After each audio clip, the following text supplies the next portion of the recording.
আমাদের নবী মুহাম্মদ সাল্লাল্লাহু আলাইহি ওয়াসাল্লাম সম্পর্কে সংক্ষিপ্ত মৌলিক দুই একটি কথা জেনে নিয়ে আমরা তার জীবনী থেকে মৌলিক শিক্ষাগুলোর আলোচনার দিকে এগিয়ে যাব ইনশাআল্লাহ। আমাদের নবী মুহাম্মদ সাল্লাল্লাহু আলাইহি ওয়াসাল্লাম নির্দিষ্ট জাতি, গোত্র, ভাষা, সময়, কালের জন্য প্রেরিত হননি। তার রিসালাত ছিল সার্বজনীন, সর্বকালীন, সারা বিশ্বের সকল মানুষ, সকল গোত্র, সকল ভাষা, সকল বর্ণের জন্য। তার পূর্বের সকল নবী বা রাসূল নির্দিষ্ট সময়ের জন্য, নির্দিষ্ট গোত্রের জন্য, নির্দিষ্ট ভাষার মানুষের জন্য প্রেরিত হয়েছিলেন। কিন্তু তিনি এগুলোর ঊর্ধ্বে উঠে সার্বজনীন এবং সর্বকালীন এবং সর্বশেষ নবী এবং রাসূল হিসেবে প্রেরিত হয়েছেন সাল্লাল্লাহু আলাইহি ওয়াসাল্লাম। মহান আল্লাহ সুবহানাহু ওয়া তাআলা যত নবী রাসূল পৃথিবীতে পাঠিয়েছেন তাদের মধ্যে যে 25 জনের নাম পবিত্র কোরআনে আল্লাহ সুবহানাহু ওয়া তাআলা উল্লেখ করেছেন, তাদের মধ্যে উলুল আজম সর্বশ্রেষ্ঠ যে 5 জনকে আল্লাহ সুবহানাহু ওয়া তাআলা দৃঢ় প্রতিজ্ঞ রাসূল হিসেবে উল্লেখ করেছেন, নূহ, ইব্রাহিম, মূসা, ঈসা, মুহাম্মদ, সর্বশ্রেষ্ঠ যে 5 জনকে আল্লাহ সুবহানাহু ওয়া তাআলা উলুল আজম হিসেবে উল্লেখ করেছেন, তাদের মধ্যেও সর্বশ্রেষ্ঠ হচ্ছেন আমাদের নবী মুহাম্মদ সাল্লাল্লাহু আলাইহি ওয়াসাল্লাম। আর তার শ্রেষ্ঠত্বের মাপকাঠি প্রকাশিত হবে, তার শ্রেষ্ঠত্বের মানদণ্ড প্রকাশিত হবে কিয়ামতের মাঠে। কিয়ামতের মাঠে কিভাবে? আমরা যখন আজানের শেষে যে দোয়া পাঠ করি, সেই দোয়ায় আমরা বলি, হে আল্লাহ, আপনি মুহাম্মদ সাল্লাল্লাহু আলাইহি ওয়াসাল্লামকে মাকাম মাহমুদ দান করুন। সেই মাকাম মাহমুদ কি? মাকাম মাহমুদ হচ্ছে কিয়ামতের মাঠে আল্লাহ সুবহানাহু ওয়া তাআলা বিচারই শুরু করবেন না। বিচার যখন শুরু করবেন না, তখন কিয়ামতের মাঠের ভয়াবহতায় কাফের, মুশরিক, মুনাফিক তো বহু দূরের কথা, যারা মুমিন নেককার বান্দা তারাও বিপদগ্রস্ত, অসহায় অবস্থার মধ্যে থাকবে। সেই বিপদগ্রস্ত এবং অসহায়ত্ব থেকে বাঁচার জন্য তারা নবীদের শরণাপন্ন হবে। প্রথমে আদম, তারপরে নূহ, তারপরে ইব্রাহিম, তারপরে মূসা, তারপরে ঈসা, এইভাবে যত বড় বড় নবী আছে তাদের কাছে যাবে এবং বলবে, আপনারা আজকে একটু আল্লাহর সাথে কথা বলেন, আল্লাহকে বলেন তিনি যেন দ্রুত বিচার শুরু করে। মানুষের জান্নাত হোক অথবা জাহান্নাম হোক, বিচার হয়ে যাক। বিচারের মাঠে ভয়াবহতা এত বেশি থাকবে।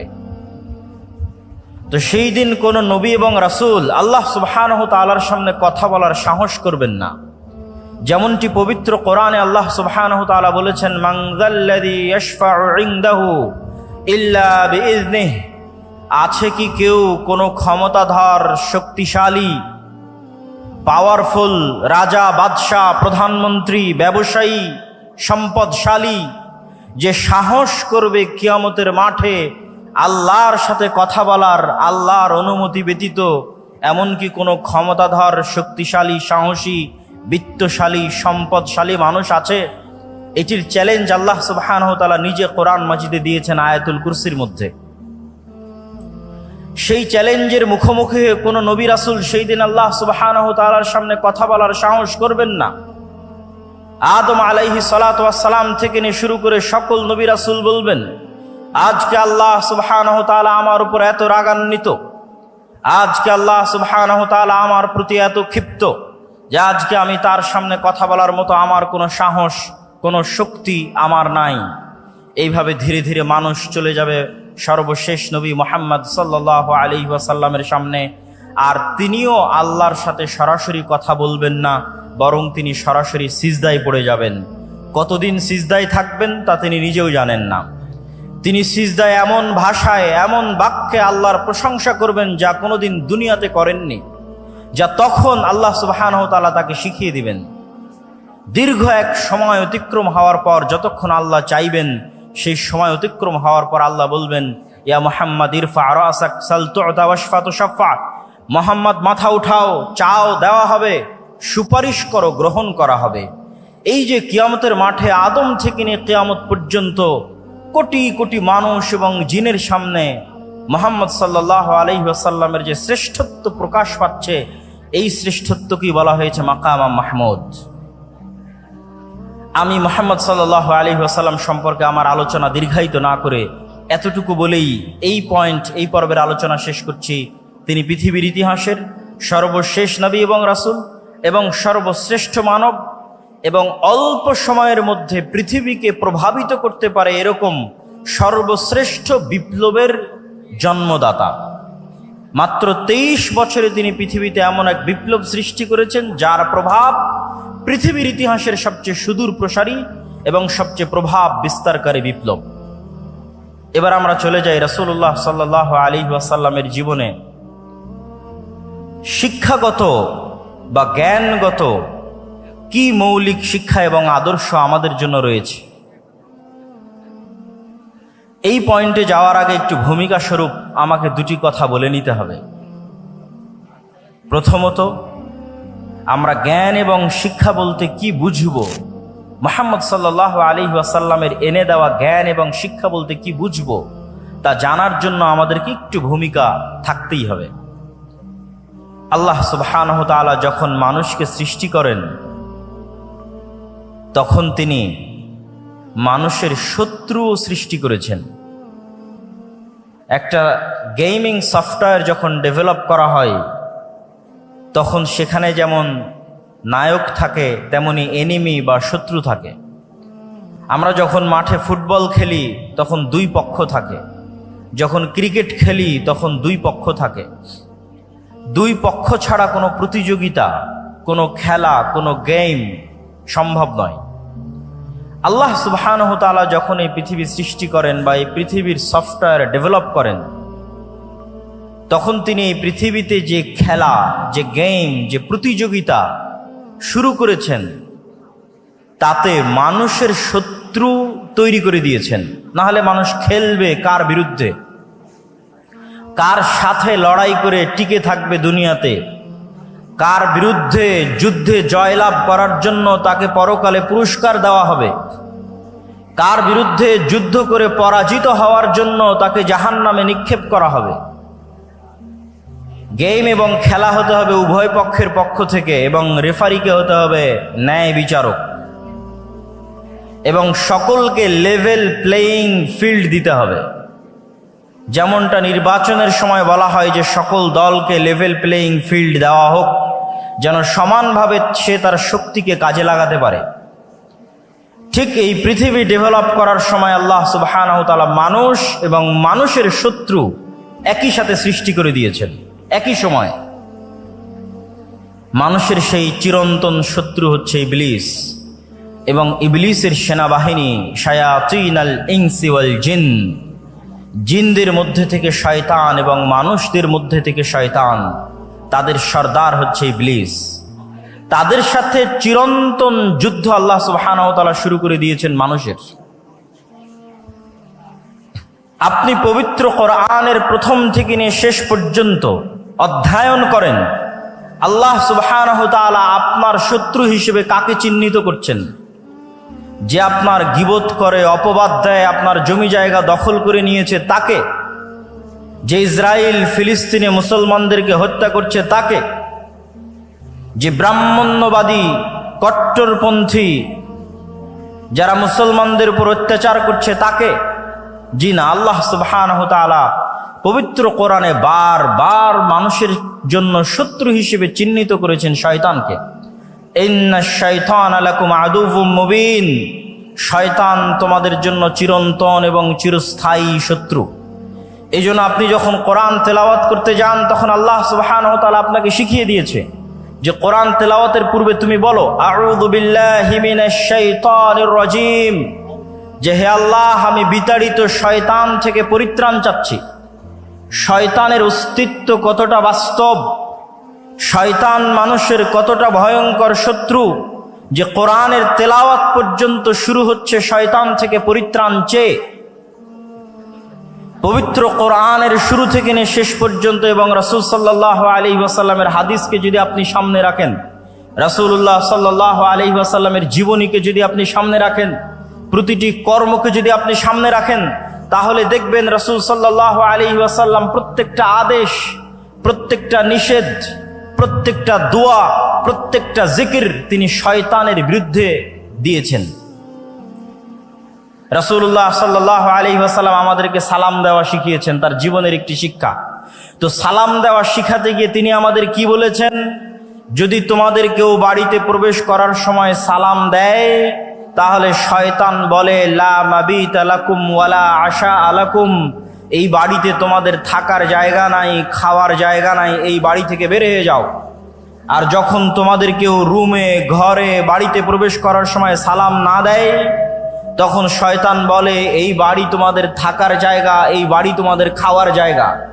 শিখালেন সালাম আর কানেক্ট করলেন শয়তানের সাথে। রাসূলুল্লাহ সাল্লাল্লাহু আলাইহি ওয়াসাল্লাম আমাদেরকে শিখালেন খাওয়ার সময় বিসমিল্লাহ বলতে হবে, কিন্তু কানেক্ট করছেন কার সাথে? যদি তোমাদের মধ্যে কেউ খাওয়ার সময় ইদা আকালা আহাদুকুম ওয়ালাম ইয়াযকুর ইসমাল্লাহ, যদি তোমাদের কেউ খাবার গ্রহণ করে আর বিসমিল্লাহ না বলে, ইয়াকুলু মাআহু শাইতান, তাহলে শয়তান তার সাথে ওই খাদ্য গ্রহণ করে। শিখালেন বিসমিল্লাহ, কিন্তু সম্পৃক্ত করছেন শয়তানের সাথে। আপনি রাসূলুল্লাহ সাল্লাল্লাহু আলাইহি ওয়াসাল্লামের পুরো জীবনী উঠিয়ে ফেলেন, প্রত্যেকটা ধাপে, প্রত্যেকটা পদক্ষেপে, প্রত্যেকটা আদেশে শয়তান থেকে বাঁচতে, শয়তানের বিরুদ্ধে পদক্ষেপ গ্রহণ করা হয়েছে। তার মানে শয়তান অবাস্তব, অকল্পনীয় কিছু নয়। আমাদের চিরন্তন যে গেম আল্লাহ সুবহানাহু ওয়া তাআলা শুরু করে দিয়েছেন খেলা, এটি শয়তানের বিরুদ্ধে। এবং এই গেমকে, এই খেলাকে লেভেল প্লেইং ফিল্ড করার জন্য আল্লাহ সুবহানাহু ওয়া তাআলা মানুষের পক্ষে কিছু ঘোষণা দিয়ে রেখেছেন, শয়তানের পক্ষে কিছু ঘোষণা দিয়ে রেখেছেন। শয়তানের পক্ষে দুটি ঘোষণা। এক, ইবলিসকে পৃথিবীর সবচেয়ে ভয়ঙ্কর শক্তিশালী মেকানিজম আল্লাহ দিয়ে দিয়েছেন। আজকের এই উন্নত আধুনিক বিশ্বে মানুষ কত উন্নত, তারপরও মানুষ অন্তর থেকে অন্তরে কথা ট্রান্সফার করতে পারে না। মোবাইলের হোয়াটসঅ্যাপের মেসেজ বলেন, মেসেঞ্জারের মেসেজ বলেন, আজকে আমার আলোচনা বলেন, লাইভ ভিডিও বলেন, প্রত্যেকটাই আমাদের কান দিয়ে শুনতে হয়। আজকে যদি আমি আমার অন্তর থেকে আপনাদের অন্তরে মেসেজ ট্রান্সফার করতে পারতাম, আমাকে চিল্লিয়ে বলা লাগতো না, মেসেজে লেখা লাগতো না যেটা আপনি পড়বেন। কেন পড়ার দরকার? কেনই বা শোনার দরকার? আমাকে আল্লাহ এই মেকানিজম দিলে আমি এখানে বসে থেকে আপনাদের অন্তরে মেসেজ দিয়ে দিতাম। কিন্তু এই শক্তিশালী পাওয়ারফুল মেকানিজম আল্লাহ কাকে দিয়েছেন? আপনাদের জিজ্ঞেস করছি, কাকে দিয়েছেন? একটু জোরে বলেন তো, কাকে দিয়েছেন? শয়তানকে দিয়েছেন। ইউসবিসু ফি সুদুরিন নাস, মানুষের অন্তরে সরাসরি ডাইরেক্টলি মেসেজ দিতে পারে শয়তান, ওয়াসওয়াসা দিতে পারে শয়তান। মানুষ দ্বিধায় পড়ে যাবে, তার অন্তরে এখন যে কল্পনা চলছে, এই কল্পনা তার না শয়তানের দেওয়া, আমি আপনি কেউ জানি না। আমরা প্রত্যেক সময়ে যে কাজ করার সিদ্ধান্ত নিচ্ছি এবং আমাদের অন্তরে কথা উদিত হচ্ছে, এই প্রত্যেকটি উদিত হওয়া কথা আমার নিজের না শয়তানের পক্ষ থেকে আমরা জানি না। রাসূলুল্লাহ সাল্লাল্লাহু আলাইহি ওয়াসাল্লাম বলেছেন, এমন কোনো মানুষ নেই ইল্লা ওয়ালাহু কারিনান, যার সাথে দুইজন বন্ধু সব সময় থাকে না। কারিনুম মিনাল মালাইকা ওয়া কারিনুম মিনাশ শাইতান, একজন থাকে ফেরেশতা বন্ধু, আরেকজন থাকে শয়তান বন্ধু। প্রত্যেক মানুষের সাথে সব সময় দুইজন বন্ধু তার সাথে আছে, এক ফেরেশতা বন্ধু, দুই শয়তান বন্ধু। তার অন্তরে প্রত্যেক যা কল্যাণকর কাজের ইচ্ছা জাগে তা সে ফেরেশতার পক্ষ থেকে ইলহাম, আর তার অন্তরে প্রত্যেক যা অকল্যাণকর কাজের ইচ্ছা জাগে তা সে ওয়াসওয়াসা শয়তানের পক্ষ থেকে। আজকে আপনারা এখানে উপস্থিত হয়েছেন, আমি উপস্থিত হয়েছি, এই যে আমাদের অন্তরে এখানে আসার ইচ্ছা জাগ্রত হয়েছে, এই কল্যাণকর কাজের জন্য আমাদের ফেরেশতা বন্ধুর পক্ষ থেকে আমাদের অন্তরে কথা দেওয়া হয়েছে। আমাদের অন্তরে ইচ্ছা জাগ্রত করা হয়েছে, যাই। সকালে যখন ফজরে ঘুমিয়ে থাকছি, রাসূলুল্লাহ সাল্লাল্লাহু আলাইহি ওয়াসাল্লাম তখনও বলেছেন শয়তানের কথা। যদি বাস্তব না হতো তিনি কেমনে বলতেন? তিনি বলছেন শয়তান তখন মানুষের মাথার কাছে গিয়ে বলে, নাম নাম নাম ইন্নাল লাইলা লাতাবিল, হে আদমের সন্তান ঘুমিয়ে থাকো, ঘুমিয়ে থাকো, রাত এখনো অনেক লম্বা। তাহলে আপনি মনে করছেন আমি আমার আরামের জন্য ফজরে ঘুমিয়ে আছি, আর আল্লাহর নবী বলছেন না, আপনার আরামের জন্য নয়, শয়তান আপনার অন্তরে দিচ্ছে তুমি এখন ঘুমিয়ে থাকো। সম্মানিত উপস্থিতি, তাহলে আল্লাহ সুবহানাহু ওয়া তাআলা ইবলিসকে দুইটা ছাড় দিয়েছে। এক, সরাসরি আমাদের অন্তরে কথা দিতে পারে ইবলিস। দুই, কিয়ামত পর্যন্ত তার হায়াত বাড়িয়ে দেওয়া হয়েছে। যতদিন আদম আর আদমের সন্তানেরা পৃথিবীতে বসবাস করবে, ততদিন আদম আর আদমের সন্তানদেরকে শত্রুতামূলক জাহান্নামে নিয়ে যাওয়ার দৃঢ় প্রতিজ্ঞ এবং দৃঢ় পণ নিয়ে কাজ করে যাবে ইবলিস এবং তার সাঙ্গপাঙ্গ এবং সেনাবাহিনী। তাদের ওয়াদার কথা আল্লাহ নিজে কোরআন মাজিদে বলেছেন যে ইবলিস এই মর্মে ওয়াদাবদ্ধ যে আমি একাই জাহান্নামে যাব না, আদম সন্তানদেরকে সাথে নিয়ে জাহান্নামে যাব। এই শত্রুতার ঘোষণা আল্লাহ সুবহানাহু ওয়া তাআলা কোরআনে দিয়েছেন। তাহলে ইবলিস এবং শয়তান যদি অবাস্তব হতো, তাহলে কোরআন আর আল্লাহর নবীর জীবনীতে এইভাবে তিনি শয়তানের প্রতি গুরুত্ব আরোপ করতেন না। সম্মানিত উপস্থিতি, তাহলে এবার লেভেল প্লেয়িং ফিল্ডে ইবলিসের ক্ষমতা অনেক বেশি। তাহলে আদম সন্তানের জন্য কি থাকলো, আমার এবং আপনার জন্য কি থাকলো? কি দিয়ে আমরা শয়তানের বিরুদ্ধে এই যুদ্ধে বিজয়ী হব? এটি রাসূল সাল্লাল্লাহু আলাইহি ওয়াসাল্লামের জীবনের সবচেয়ে বড় মৌলিক শিক্ষা। মহান আল্লাহ সুবহানাহু ওয়া তাআলা পবিত্র কোরআন মাজিদে বলছেন, কুল নাহবিতু মিনহা জামিআ ফাইম্মা ইয়াতিয়ান্নাকুম মিন্নী হুদান ফামান তাবিআ হুদায়া ফালা খাউফুন আলাইহিম ওয়ালা হুম ইয়াহজানুন। আল্লাহ সুবহানাহু ওয়া তাআলা আদেশ দিলেন ইবলিসকে আসমান থেকে নেমে যাওয়ার জন্য, আদেশ দিলেন আদম এবং হাওয়াকে জান্নাত থেকে নেমে যাওয়ার জন্য। আদম এবং হাওয়া আর ইবলিসের গল্প কাল্পনিক নয়, পৃথিবীর সব ধর্ম বইয়ে লেখা আছে। ইহুদিদের বাইবেলে, ইহুদিদের তাওরাতে লেখা আছে, খ্রিস্টানদের বাইবেলে লেখা আছে, মুসলমানদের কোরআনে লেখা আছে। কমন গল্প, সেম কমন। ইবলিস, আদম, হাওয়া তথা সকল নবী একই মেসেজ দিয়েছে। আমাদের সৃষ্টি রহস্য সম্পর্কে সেম মেসেজ দিয়েছেন সকল নবী। তাহলে আল্লাহ সুবহানাহু ওয়া তাআলা বলছেন, আমি ইবলিসকে বললাম আসমান থেকে নেমে যাও, আদমকে বললাম জান্নাত থেকে নেমে যাও। তারপরে ফাইম্মা ইয়াতিয়ান্নাকুম মিন্নী হুদান ফামান তাবিআ হুদায়া, আজ থেকে ইবলিস আর আদম পরস্পরের শত্রু। ইবলিসকে দিয়ে দিলাম এই ক্ষমতা, আর আদমের জন্য কি দিব? আমার পক্ষ থেকে হেদায়েত যাবে আদমের জন্য। ফাইম্মা ইয়াতিয়ান্নাকুম মিন্নী হুদা, আমার পক্ষ থেকে দিক নির্দেশনা যাবে, গাইডলাইন যাবে। কিভাবে তোমরা শয়তানের বিরুদ্ধে যুদ্ধ করবে, শয়তানের বিরুদ্ধে কিভাবে টিকে থাকবে, তার ইনস্ট্রাকশন যাবে। নতুন যখন ফ্রিজ কিনেন, কম্পিউটার কিনেন, যে কোনো মেশিনারিজ কিনেন, তখন গাইডলাইন থাকে, ইনস্ট্রাকশন থাকে। যে কোনো গেম যখন আপনি শুরু করবেন খেলা, গাইডলাইন দেওয়া আছে কিভাবে এই গেমটা আপনি খেলবেন। তো এই পৃথিবীতে আপনি শয়তানের বিরুদ্ধে কিভাবে খেলবেন এবং জিতবেন, হারবেন না, তার দিক নির্দেশনা, গাইডলাইন আল্লাহ পাঠাবে। এটা আল্লাহর ওয়াদা। কোরআনে আল্লাহ বলছেন, ফামান তাবিআ হুদায়া ফালা খাউফুন আলাইহিম ওয়ালা হুম ইয়াহজানুন। আমার পাঠানো এই গাইডলাইন, দিক নির্দেশনা যদি মানুষ মেনে নেয়, তাহলে দুনিয়াতে তাদের জন্য কোনো ভীত সন্ত্রস্ত হওয়ার সুযোগ নেই, আর পরকালে আফসোস করার কোনো সুযোগ নেই। দুনিয়াতে কোনো ভয় নাই, পরকালে কোনো আফসোস নাই। তাহলে ওই গাইডলাইনই নবীদের মাধ্যমে আসে কিতাব হিসেবে। ওই গাইডলাইনটা পৌঁছে দেওয়ার জন্য আল্লাহ নবীদের মাধ্যমে কিতাব পাঠান, যার সর্বশেষ কিতাব এবং সর্বশেষ নবী মুহাম্মদ সাল্লাল্লাহু আলাইহি ওয়াসাল্লাম এবং কোরআন। এই জন্য কোরআন আর মুহাম্মদ সাল্লাল্লাহু আলাইহি ওয়াসাল্লামের প্রথম কাজ হচ্ছে মানুষকে শয়তান সম্পর্কে জানানো। শয়তান তোমাদের চিরন্তন শত্রু, জানো, এর থেকে বাঁচতে এই এই এই করতে হবে। লেভেল প্লেয়িং ফিল্ড করার জন্য দ্বিতীয় মানুষের জন্য মহান আল্লাহ সুবহানাহু ওয়া তাআলার ঘোষণা। যতই আল্লাহ মানুষের জন্য দিক নির্দেশনা, গাইডলাইন পাঠাক, তারপরও ইবলিসের ক্ষমতা বেশি। ইবলিস সরাসরি আমার অন্তরে মেসেজ দিতে পারে, আমরা ধোঁকা খেয়ে যাই, মনে করি এটা আমার ইচ্ছা, অতএব চলো আমি এখন গান শুনবো, অতএব চলো এখন অবৈধ রিলেশনশিপে ব্যস্ত হব। যে কোনো অন্যায় কাজ, সেই অন্যায় কাজে আমি মনে করি আমার শান্তি, আমার আনন্দের জন্য করছি, কিন্তু আসলে ইবলিস দিচ্ছে। এইটার জ্ঞান কয়জনের কাছে আছে? কয়টা ইউনিভার্সিটি আপনাকে এই জ্ঞান দিবে? কয়টা কলেজ আপনাকে এই জ্ঞান দিবে? পৃথিবীর কোনো পিএইচডি থিসিস, কোনো মাস্টার্সের থিসিস, কোনো সিলেবাসে আপনাকে এই জ্ঞান দেওয়া হবে না যে শয়তান পৃথিবীতে আছে এবং আপনার অন্তরের উপর তার কন্ট্রোল ক্ষমতা আছে। নাই, পৃথিবীতে কেউ আপনাকে এই জ্ঞান দেবে না।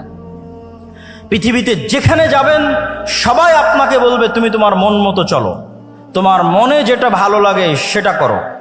একমাত্র আল্লাহ, কোরআন এবং আল্লাহর নবী বলবে না, ফুল স্টপ। তুমি জানোই না কোনটা তোমার ইচ্ছা আর কোনটা শয়তান তোমার অন্তরে দিয়েছে। আর কেন পৃথিবীর মানুষ আপনাকে এটি থেকে সতর্ক করবে না? কেন পৃথিবীর কোনো ইউনিভার্সিটি, কোনো সিলেবাস, কোনো কারিকুলামে বলা নাই যে পৃথিবীতে শয়তান আছে এবং তার থেকে আপনাকে বাঁচতে হবে? শয়তান এইভাবে কাজ করে আর আপনাকে তার বিরুদ্ধে এইভাবে যুদ্ধ করতে হবে, এরকম কোনো গাইডলাইন, কোনো সিলেবাস কেন নাই? এই জন্য যে যখনই মানুষ শয়তান সম্পর্কে সচেতন হবে, অসংখ্য ব্যবসা, অসংখ্য বিজনেস বন্ধ হয়ে যাবে। অসংখ্য ব্যবসা, অসংখ্য বিজনেস বন্ধ হবে। যদি আপনি আপনার সাইকোলজিকে ম্যানিপুলেট করতে না পারে, তাহলে যত সামাজিক যোগাযোগ মাধ্যম আছে যারা মানুষের মনোযোগকে ধরে রাখার জন্য জাস্ট মানুষের সাইকোলজি কিভাবে কাজ করে, কিভাবে মানুষকে ফেসবুক, ইউটিউব, টুইটারে ব্যস্ত রাখা যাবে এর জন্য গবেষণা করে তার ফিচার সাজায়, আপনি যখন নিজের মনের বিরুদ্ধে যুদ্ধ করবেন তখন এগুলো লস প্রজেক্ট। আর যখন আপনি নিজের মন মতো চলবেন তখন এগুলো প্রত্যেকটা প্রজেক্ট লাভজনক। যখন আপনি নিজের মনের বিরুদ্ধে গিয়ে পর্দা করবেন তখন ফ্যাশন ইন্ডাস্ট্রিজ বন্ধ হয়ে যাবে। আর যখন মন মতো চলবেন তখন ফ্যাশন ইন্ডাস্ট্রিজের বিজনেস চলবে। এরকম প্রত্যেকটা ধাপ আছে যা শয়তান ম্যানুফ্যাকচার করে রেখেছে পৃথিবীর মানুষকে ভুলিয়ে রাখার জন্য। এটি আমি বলছি না, আল্লাহ সুবহানাহু ওয়া তাআলা বলছেন, আলহাকুমুত তাকাসুর, হে দুনিয়ার মানুষ, তোমাদেরকে শয়তান দুনিয়ার লোভ লালসা দিয়ে এমন ভাবে ভুলিয়ে রাখবে। কি ভুলিয়ে রাখবে? কি ভুলিয়ে রাখবে? সালাতের কথা? জি না। শয়তান আপনাকে কি ভুলিয়ে রাখবে? সিয়ামের কথা? জি না। শয়তান আপনাকে ভুলিয়ে রাখবে মৃত্যুর কথা। আলহাকুমুত তাকাসুর হাত্তা যুরতুমুল মাকাবির, কবরে না যাওয়া পর্যন্ত আমার এবং আপনার মনে হওয়ার চান্স নাই যে আমি আপনি মারা যেতে পারি। আজকের পৃথিবী এতটা ব্যস্ততম পৃথিবী, আজকের টেকনোলজি এতটা ব্যস্ততম, আজকের মোবাইল, আজকের টেকনোলজি, সামাজিক যোগাযোগ মাধ্যম মানুষকে এমনভাবে আঁকড়ে ধরে আছে, অবৈধ সম্পর্ক মানুষকে এমনভাবে আঁকড়ে ধরে আছে, ক্যারিয়ারের চিন্তা, দুনিয়ার চিন্তা এমনভাবে আঁকড়ে ধরে আছে যে আপনি মাসকে মাস, বছরকে বছর চিন্তা করতে পারবেন না যে আপনি মারা যাবেন। হাত্তা যুরতুমুল মাকাবির। আর এটাই শয়তানের টার্গেট, যেন আপনি কোনোদিন ভুলেও স্মরণ না হয় যে আপনি মারা যাবেন। কেন? যখনই স্মরণ হবে আপনি মারা যাবেন তখনই আপনার মধ্যে অস্থিতিশীলতা কাজ করবে, আপনি শান্তি খুঁজবেন। তখনই তো আপনাকে কোরআন বলবে তোমার চিরন্তন শত্রু হচ্ছে শয়তান। সম্মানিত উপস্থিতি, তাহলে কি আলোচনা করছিলাম? যতই আল্লাহ সুবহানাহু ওয়া তাআলা আমাদের জন্য গাইডলাইন দিক, তারপরেও পাওয়ারফুল ইবলিস আমার অন্তরে মেসেজ দেওয়ার জন্য। তাহলে আমার জন্য ছাড় কোথায়, অফার কোথায়? আল্লাহ সুবহানাহু ওয়া তাআলা এবার আমাদের জন্য ছাড় এবং অফারের ঘোষণা দিচ্ছেন। এটা হচ্ছে ইসলামের আরেকটি বড় মৌলিক মূলনীতি। সেটি কি? শয়তান মানুষকে গাইডলাইন থাকার পরও ওয়াসওয়াসা দেওয়ার মাধ্যমে পথভ্রষ্ট করতো, যত গুনাহ করাবে, যত গুনাহ করাবে, যত ভয়ঙ্কর থেকে ভয়ঙ্কর গুনাহ হোক না কেন, শিরকের মতো গুনাহ হোক, হত্যার মতো গুনাহ হোক, জেনা ব্যভিচারের মতো গুনাহ হোক, যত বেশি পরিমাণে গুনাহ হোক না কেন, আসমান জমিন ভর্তি গুনাহ হোক না কেন, আল্লাহ সুবহানাহু ওয়া তাআলার পক্ষ থেকে মানুষের জন্য অফার শয়তানের বিরুদ্ধে যাওয়ার জন্য, শয়তানকে পরাজিত করার জন্য। যে এত বিশাল লম্বা গুনাহের পরেও মানুষ যদি অনুসূচিত হয়ে আল্লাহ সুবহানাহু ওয়া তাআলাকে বলে, হে আল্লাহ আমার ভুল হয়ে গেছে, আপনি আমাকে ক্ষমা করে দিন, তাহলে মানুষের কে গুনাহ করার জন্য শয়তান যা চেষ্টা করেছে, যা পরিশ্রম করেছে, সকল চেষ্টা সকল পরিশ্রমকে পণ্ড করে দিয়ে আল্লাহ সুবহানাহু ওয়া তাআলা মানুষকে ক্ষমা করে দিবেন। বলেন আল্লাহু আকবার।